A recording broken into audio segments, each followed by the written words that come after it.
Welcome, my dear students. I am PK Zadav. We are going to study one of the best poem of 9th standard CBSE, A Legend of the Northland by Phoebe Carey. You know, this poem narrates the legend of an old lady of cold Northland, where the days are short and the nights are very long.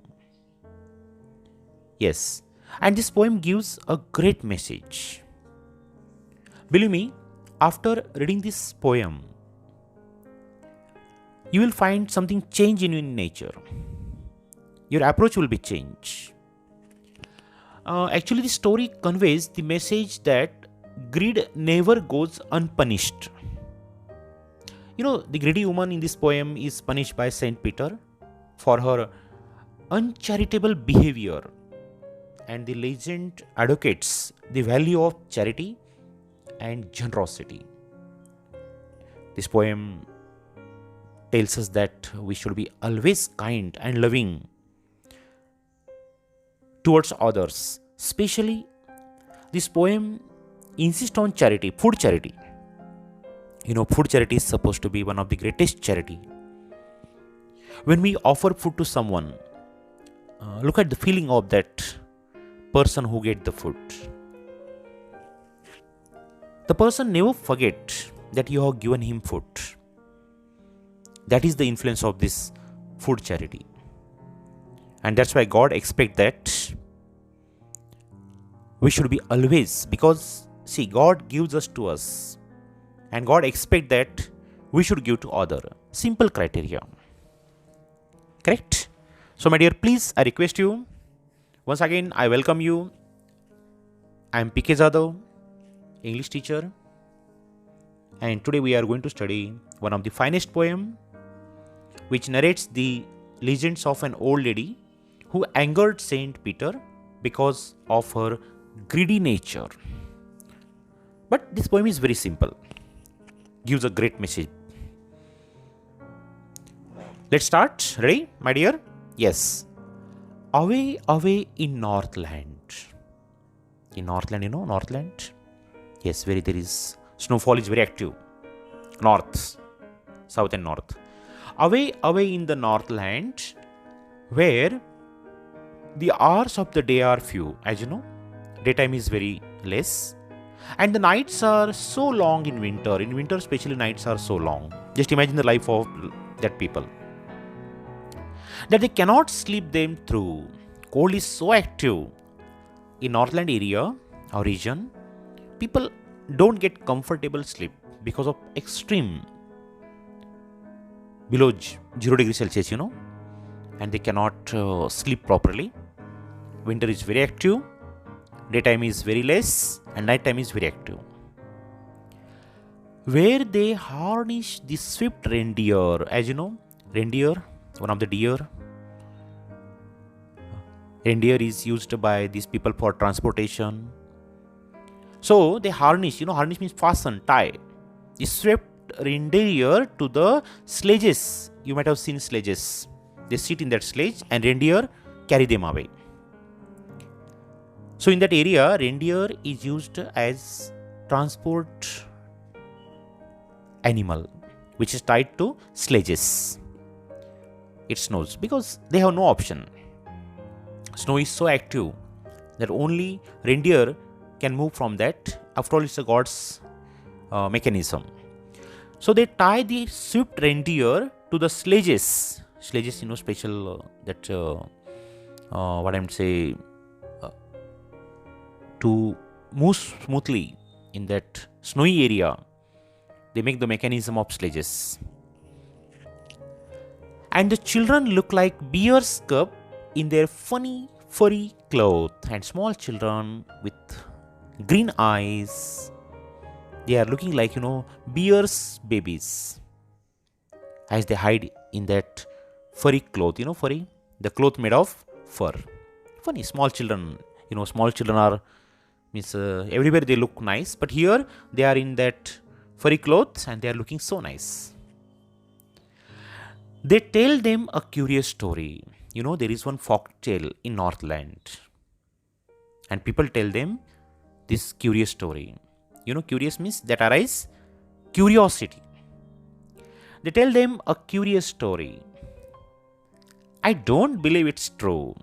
But the poet thinks that I don't know whether it's true or false. But in his opinion, the story may not be true.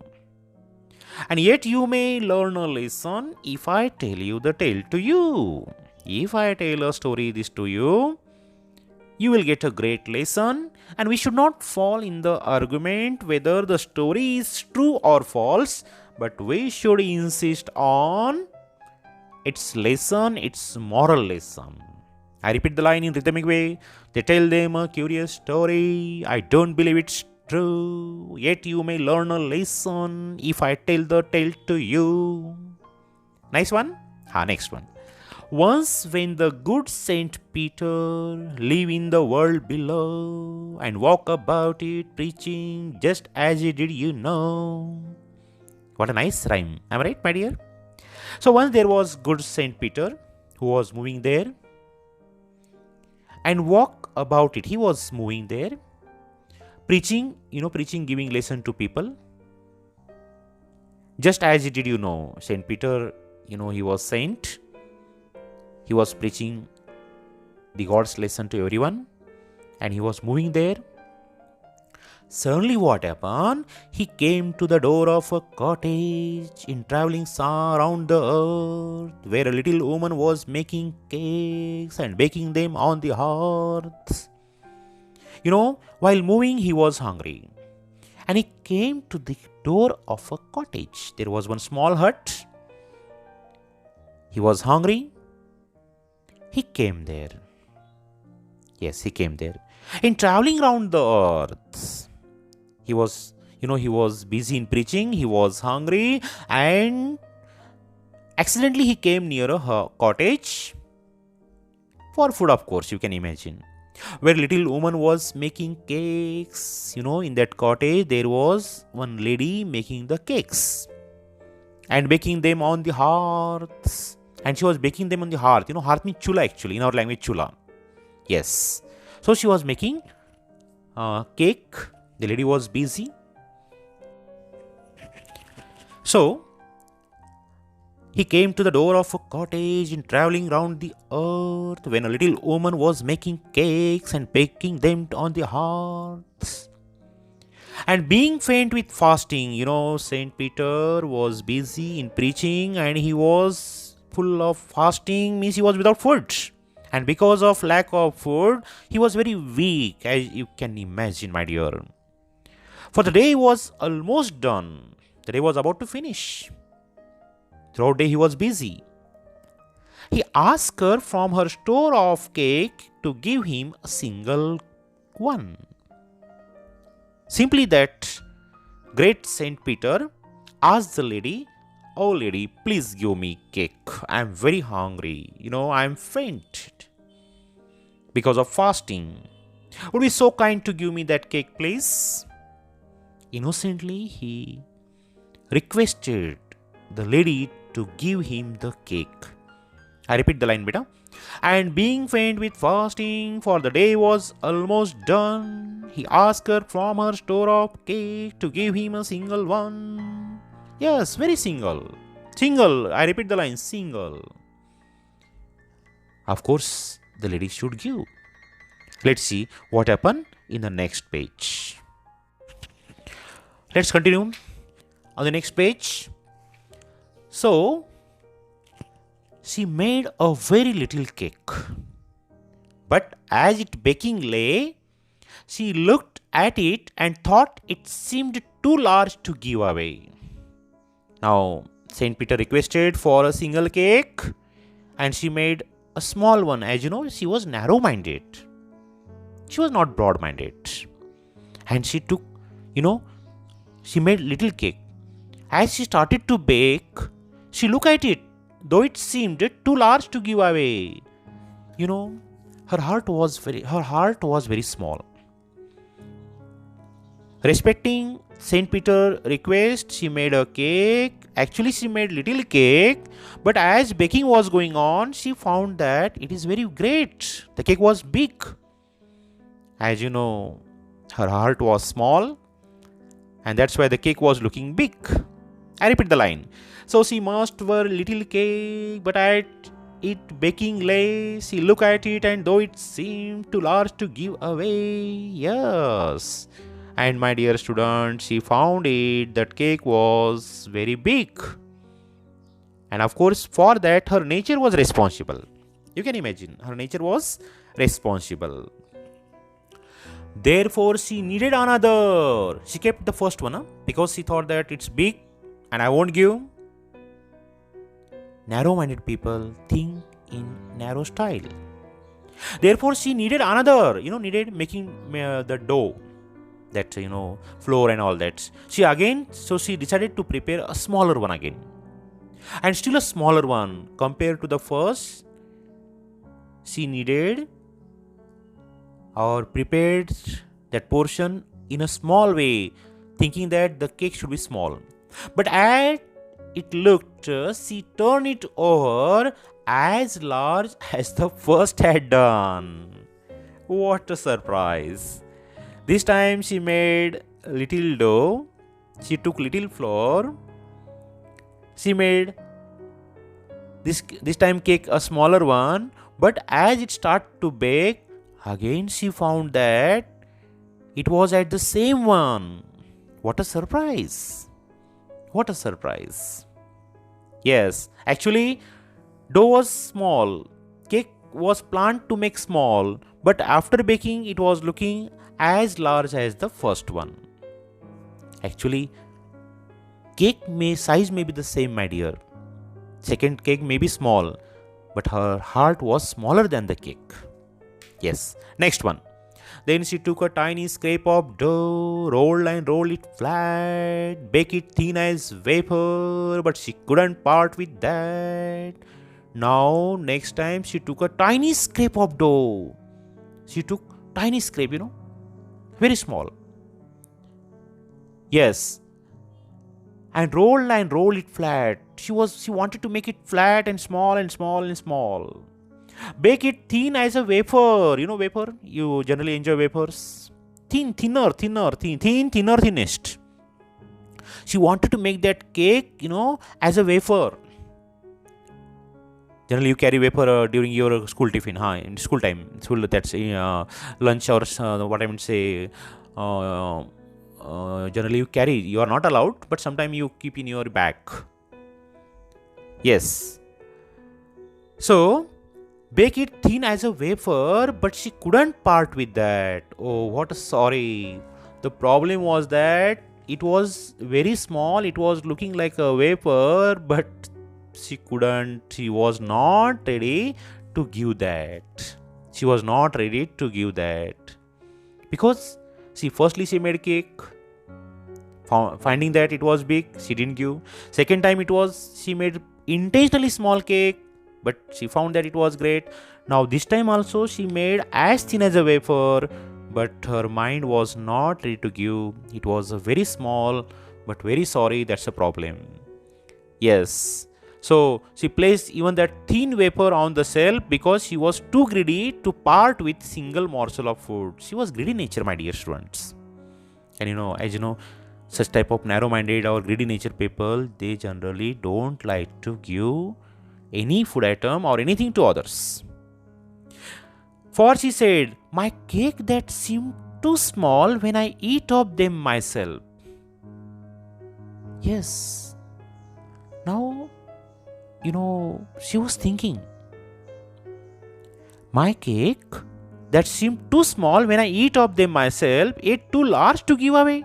So she put them on the shelf. She was talking about the last cake. I made small cake, and when I eat, I find the size, but while to give someone, I find the same size, such a great one. And that's why she put the last one also in the shelf. She prepared 3 cakes, certain cakes, but her mind was not ready to offer to Saint Peter, so she kept all in the shelf. Correct? Now let's see what happened. Then good Saint Peter grew angry. for she was hungry and faint. Surely such a woman was enough to provoke a saint. I repeat the line in a rhythmic way. Then good Saint Peter grew angry, for he was hungry and faint. Surely such a woman was enough to provoke a saint. Saint Peter had been waiting for her for a long time. He observed her nature. Of course, he lost his temper. He was really hungry. He was weak. He was fainted. Now he couldn't control himself. Yes, because already he was hungry. And this uncharitable and greedy behavior infuriated Saint Peter. He was angry. Yes. And surely such a woman was enough to provoke a saint. Such a woman should not challenge me, a saint like me. How she dared to behave in such a manner? I am a saint, I am not a common man. Yes. Being a saint, he was a man of compassion and charity, but her selfishness was enough to challenge him. Yes. Really, Saint Peter, of course, it but natural. Because he had been waiting for a long time, he was hungry, and that lady was making calculation of the cake. This angered Saint Peter. And he said angrily, "You are far too selfish to dwell in a human form, to have both food and shelter and fire to keep you warm. Oh lady, you are really a symbol of selfish. You should not be a human being. To dwell means live. You are not eligible to live in human body. Means human form. To have both food and shelter and fire to keep you warm." Yes, God has given you all these things, and you don't have such simple etiquettes that you should give something. He told the woman that she was too greedy to live in human form and enjoy the comfort of food, shelter and fire to keep her warm. You are not eligible to get the God's blessing of food, shelter and fire to keep her warm. Now, you shall build as the birds do. You will get punishment of your action. He cursed that lady. You shall build as birds do, shall get your scanty food by boring all day in the hard, dry earth. Yes. Now, like bird, you will also build nest. Shall get your scanty food. You will strive for your little food. Actually, he cursed the lady that he should be turned into bird. That lady should be a bird and she should, desperately search for food. She should die for food. Boring. Boring means making hole. I curse you that for little food also, you have to work hard, you have to make hole in the wood or in that wood. All day in the hard, dry wood. Today, your mind is not ready to give me food. I will make you bird, and for simple food also you will struggle. I will change you into the bird. Then up she went through the chimney, never speaking a word. Out of the top flew woodpecker, for she was changed into a bird. And because of curse of that Saint Peter, she was turned into a bird. And the bird, actually the lady in the form of bird, went through the chimney without a word. And out of the top flew a woodpecker. She was changed into woodpecker. You know woodpecker? Yes. Now, that lady is not lady or human form. She was in the form of woodpecker. He cursed her, saying that henceforth she would build her own nest, should strive for her food. Yes. Even then she would get only little morsel to eat. But for that food also, she had to bore, make the hole in the wood. And she would live in the forest and search for scanty food. For small amount of food also, she would struggle. What a great curse given by Saint Peter for that lady's, greedy nature, my dear. Let's go for the last page. Only last two stanzas remain.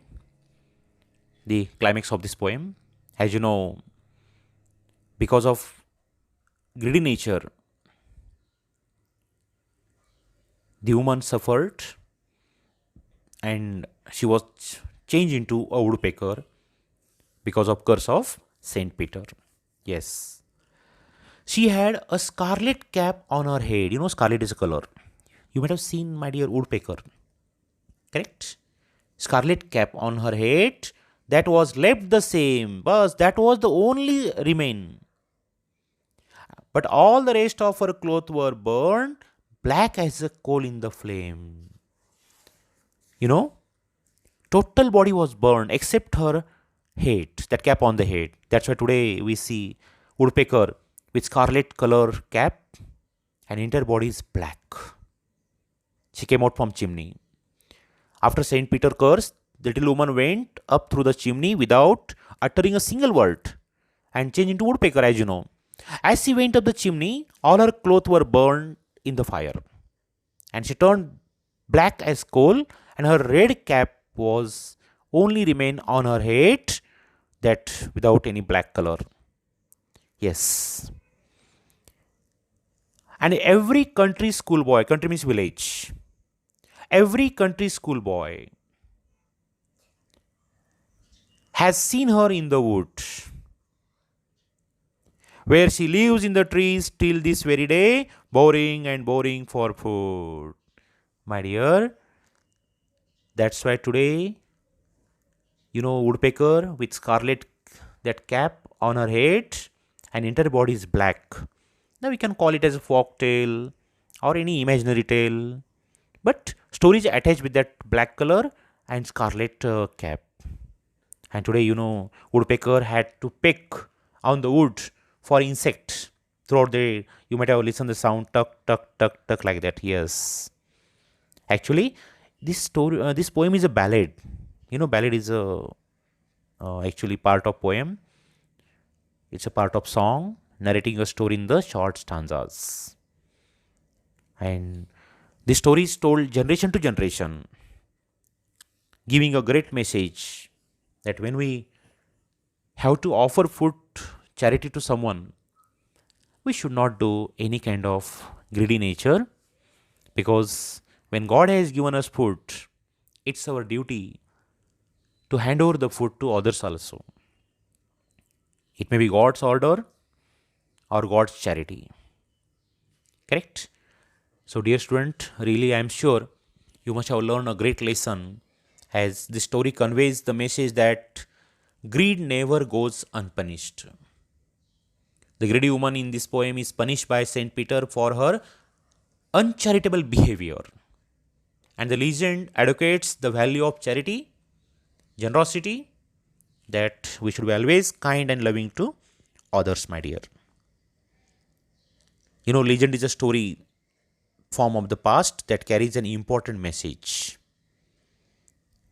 And here, Northland refers to extremely cold country of the North Pole, belonging to the countries like Greenland, Canada, or some parts of Russia. Correct? Where there is extreme cold is there. And I'm sure such stories, they give us a great message. That's why students are expected that they should read such stories time to time. And I'm sure this story may have influenced your mind, because this legend emphasizes the value of generosity and charity, which we must inculcate in ourselves. Because some of us are blessed and privileged to have food and other comfort in abundance, while some of our brothers and sisters are, underprivileged and struggle to make both ends meet. And that's why we must be sensitive to the suffering of others and must be generous, kind whenever the need arises. God has given enough food for everyone need, and sharing is an act of kindness similar to service of God. Correct? So thinking that or expecting such type of generosity from you, I take your kind leave. We will meet in next video, and I request you please subscribe our channel for such videos. Thanks a lot. Take care. Bye bye my dear student.